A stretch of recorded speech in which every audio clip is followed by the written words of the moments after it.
Čau! Mani sauc Signe Konrade un esmu šeit, lai dalītos par svarīgo matu sfērā.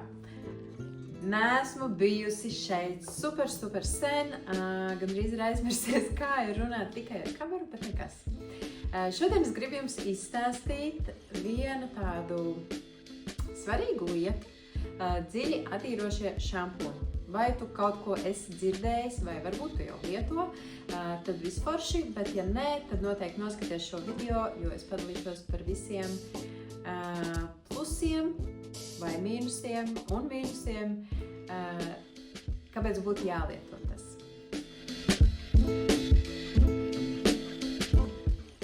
Tātad mēs visi izmazgājam matus ar šampūnu. Tad mēs visticamāk lietojam kondicionieri, šādi pat arī masku, pēc tam kādu kopšanas līdzekli, pēc tam vēl kaut kādu veidošanas līdzekli, kas iespējams ir kaut kādas putas vai vienkārši kaut kāds pūšanas karstuma aizsarga līdzeklis.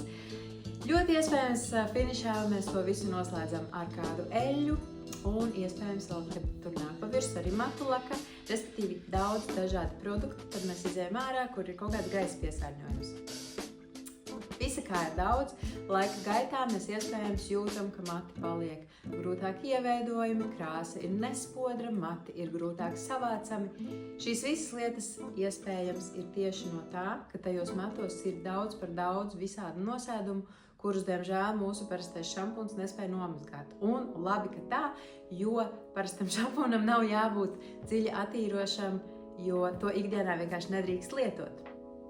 Bet tieši tāpēc šeit ir dziļi attīrošiem šampūnam vieta, ko vajadzētu mums ik pa laikam, atkarībā, protams, no tā, cik mēs regulāri ikdienā mazgājam matus, vai kāda ir tātad šī mūsu ikdienas rutīna ar visiem šiem produktiem un tā tālāk. No tā atkarīgs, cik bieži mēs mazgāsim ar šo dziļi attīrošo šampūnu. Tas varētu būt reizi nedēļā, tas varētu būt reizi 2 nedēļās un varbūt pat reizi mēnesī. Viss atkarīgs tātad no šiem mūsu ikdienas soļiem. Bet ko sola attīrošais šampūns? Un pārsvarā, ja mēs neskatāmies pat ne uz vienu konkrētu firmu, bet ja mēs skatāmies tā kopumā šajā tēmā, tad attīrošais šampūns ir agresīvāks. Tas varbūt nav tāds mīļākais vārds, bet tieši tā tas arī strādā. Tas viennozīmīgi labāk attīra galvas ādu un matu no visām eļļiņām, ko mēs paši ražojam, ko ražo mūsu galvas āda. Tas noteikti attīra no visiem šiem veidošanas līdzekļu nosēdumiem, kas veidojās pamazām. Tas var arī attīrīt matus no smagiem metāliem, kas ir, pieņemsim, ūdenī.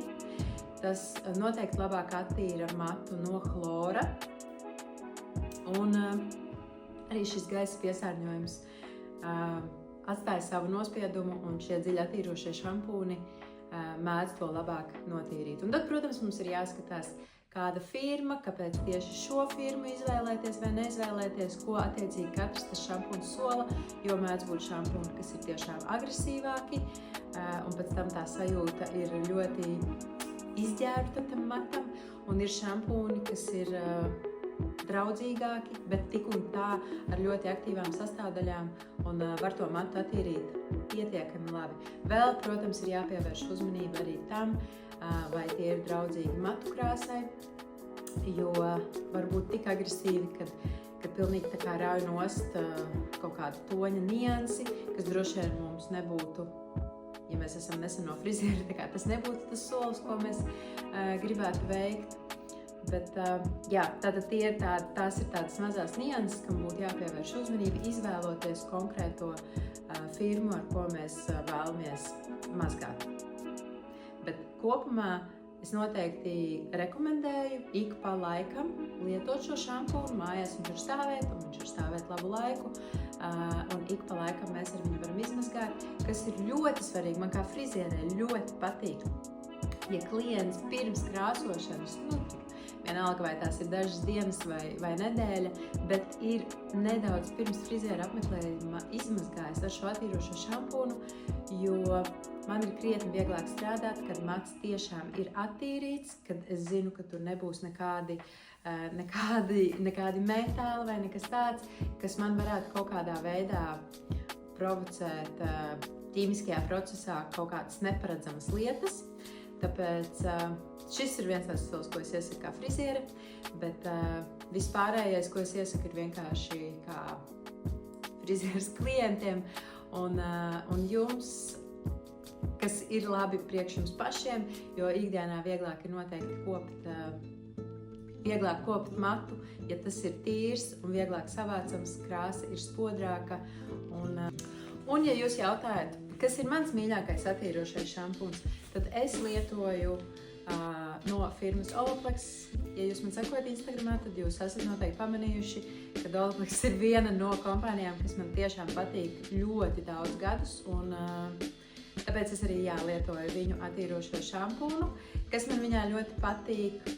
Kad pēc šī šampūna ir tiešām tāda kristāla tīra sajūta galvas ādai.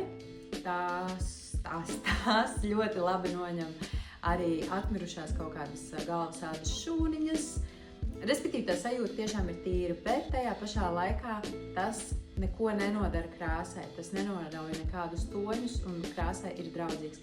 Tāpēc arī, ja tev ir, piemēram, tumši brūni mati vai sarkani mati, vai rudi mati, vai blondi ar īpašām niansēm, nav jābaidās lietojot šo šampūnu, jo tas tiešām labi attīra, bet nenoņem krāsas pigmentus, tāpat arī viņš neizrauj ārā visu mums tik ļoti nepieciešamo mikrobu. Tālūk, es ceru, ka šis video bija noderīgs, ka jūsu zināšanas ir papildinātākas. Ja tev ir vēl kādi jautājumi par dziļi attīrošajiem šampūniem, droši atstāj savu komentāru zemāk, bet spied like un tiekamies kādā citā video. Čau!